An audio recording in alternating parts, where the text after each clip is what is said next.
আজকে এমএস ওয়ার্ডের শেপের একটি প্রবলেম নিয়ে কথা বলবো। সেটা হচ্ছে আমি যখন এমএস ওয়ার্ডের পার্ট 2 অর্থাৎ এমএস ওয়ার্ড ইনসার্টের একটা ভিডিও দিয়েছিলাম, এই যে এটা, তো এই ভিডিওটাতে প্রায় 3,06,000 উপরে ভিউ হয়েছে, প্রায় 1000 খানিকের মতো কমেন্ট আছে। এই হাজারের মধ্যে শত শত কমেন্ট আছে শেপের নিচে নাকি লেখা দেখা যায় না। এই দেখুন, এখানে একজনে কমেন্ট করেছে, ভাই শেপের ভিতর লেখা থাকছে না, প্লিজ হেল্প। এরকম কমেন্ট আছে শেপের নাকি লেখা থাকতেছে না, অন্য অন্য ভিডিওতেও আছে। তো এই জন্য আজকে দেখব শেপের ভিতর আপনি কিভাবে লেখাটা আনবেন। তো আমি এটা ডিলিট করে দিলাম, এগুলো সবগুলো শেপের কাজ। তো আমি এখানে একটা লেখা লিখলাম এমএস ওয়ার্ড শেপ, তো এটা একটা ফন্ট দিই। তো লেখার পর আমি ইনসার্টে গেলাম, ইনসার্টে গিয়ে শেপসে গেলাম, শেপসে গিয়ে এই যে এখান থেকে এই শেপটা আমি নিলাম। তো তাহলে দেখুন শেপ নেওয়ার পরে কিন্তু লেখাটা দেখা যাচ্ছে না। এখন এই শেপটাকে আপনি যদি নিচের লেখাটা শো করতে চান, আপনাকে দুইভাবে আপনি করতে পারবেন। প্রথম হচ্ছে আপনি শেপটা নেওয়ার পর যদি বাইরে ক্লিক থাকে, শেপের উপরে ক্লিক করবেন। ক্লিক করার পর দেখুন এভাবে চার কোণায় সিম্বলগুলো আসবে। তারপর এটার উপর আপনি মাউসের কার্সর রেখে মাউসের রাইট বাটন ক্লিক করবেন। তারপর এখান থেকে আপনি যাবেন শেপ ফরম্যাট, আমরা শেপ ফরম্যাটে ক্লিক করলাম। তো শেপ ফরম্যাটে ক্লিক করার পরে আপনি এখানে ফিল দেখতে পারবেন। তো ফিলে গিয়ে আপনি নো ফিল করে দিবেন। তাহলে দেখুন শেপের ভিতরে যে কালারটা কিংবা ফিলটা আছে সেটা কিন্তু চলে যাবে। তো এটা আপনি আরও অন্যভাবে করতে পারেন। সেটা হচ্ছে এটার উপর যখন আপনি ক্লিক করবেন কিংবা ডাবল ক্লিক করবেন, তখন এখানে ফরম্যাট চলে আসবে। তো ফরম্যাট আসার পর আপনি এখানে শেপ ফিল আছে, এখানে ফিলে গিয়ে আপনি নো ফিল করে দিবেন।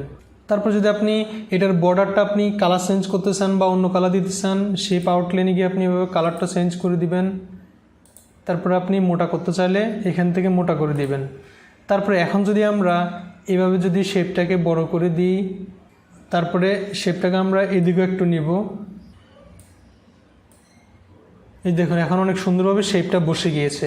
তাহলে এভাবে আপনি যখন একটি শেপ নেবেন, শেপের নিচে কিন্তু লেখাটা দেখা যাবে না, তখন আপনি এখান থেকে শেপ ফিলে গিয়ে নো ফিল করে দিবেন কিংবা রাইট বাটন ক্লিক করে আপনি শেপ ফরম্যাটে গিয়ে আপনি নো ফিল করে দিবেন, তাহলে কিন্তু এটা দেখা যাবে।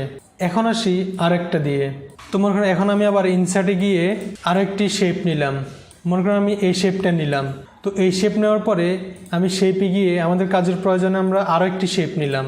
তো মনে করেন দুইটা এভাবে শেপ নিলাম, এই শেপের কালার একটু চেঞ্জ করে নিই।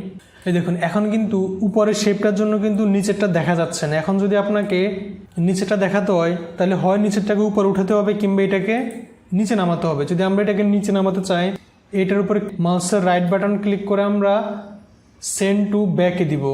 সেন্ড টু যদি আমরা ব্যাকে দিই, তাহলে দেখুন এটা ব্যাকে চলে গেছে, এটা উপরে উঠে চলে আসছে। তো এইভাবে আপনি আপনার যে কোনো শেপটাকে আপনি উপরে উঠে আনতে পারবেন। তো এখন আমরা একটু এমএস ওয়ার্ড 7-এ গিয়েও দেখব। এটা হচ্ছে এমএস ওয়ার্ড 2007। প্রথমে আপনি লেখা লিখতে পারেন কিংবা পরেও লিখতে পারেন। তো এটাতে আমি একটু লেখাটা পরে দেখাই। প্রথমে আমি একটা শেপ নিই, ইনসার্টে গেলাম, ইনসার্টে গিয়ে শেপসে গিয়ে এখান থেকে এই শেপটি আমি নিলাম। তো এই শেপ নেওয়ার পরে এখন আমরা লেখাটা লিখলাম। তো এটাকে আমরা নিচে নামিয়ে দিব, তারপরে শেপটাকে ধরে উপরে উঠিয়ে দিলাম। দেখুন এখন কিন্তু দেখা যাচ্ছে না। তাহলে আমরা এখানে ডাবল ক্লিক করব কিংবা এটার উপরে ক্লিক করে ফরম্যাটে ক্লিক করব। তাহলে এখানে আপনি শেপ ফিলটা এখানে পাবেন, নো ফিল করে দিবেন, কিংবা আপনি এখানে ক্লিক করে মাউসের রাইট বাটন ক্লিক করে ফরম্যাট শেপে যাবেন। শেপে গেলে আপনি এখান থেকে এই যে এখানে কিন্তু ফিল কালার এখানে আসে, আপডেট ভার্সনগুলোতে ডান পাশে আসে। তো আপনি এখানে ফিল কালার গিয়ে এখানে নিচে নো কালার করে দিবেন, ওকে দিবেন। তাহলে দেখুন এভাবে শেপটা দেখা যাবে।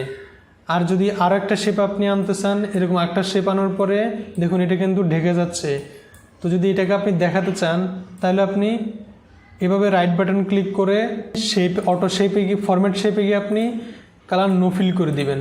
তাহলে দেখুন এটা কিন্তু নো ফিল হয়ে গিয়েছে। এখন কিন্তু এটা উপরে আছে, তো এটাকে আমরা নিচে নিব। এই জন্য রাইট বাটন ক্লিক করে অর্ডারে গিয়ে আমরা ব্যাকে দিলাম। তাহলে দেখুন এই শেপটার কিন্তু এটা নিচে চলে গিয়েছে, দেখুন এটা নিচে।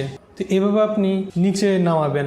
তো যদি আপনি এটাকে একটু কালার করে নিই, তাহলে বুঝতে সহজ হবে। আমরা এটাকে কালার করলাম, তাহলে দেখুন এটা কিন্তু উপরে। যদি এটাকে আমি আবার নিচে নিতে চাই, রাইট বাটন ক্লিক করে অর্ডারে গিয়ে ব্যাকে দিব, তাহলে নিচে চলে যাবে। আবার যদি উপরে উঠে আনতে চান, রাইট বাটন ক্লিক করে অর্ডারে গিয়ে ফ্রন্ট দিবেন, তাহলে এভাবে উপরে উঠে যাবে।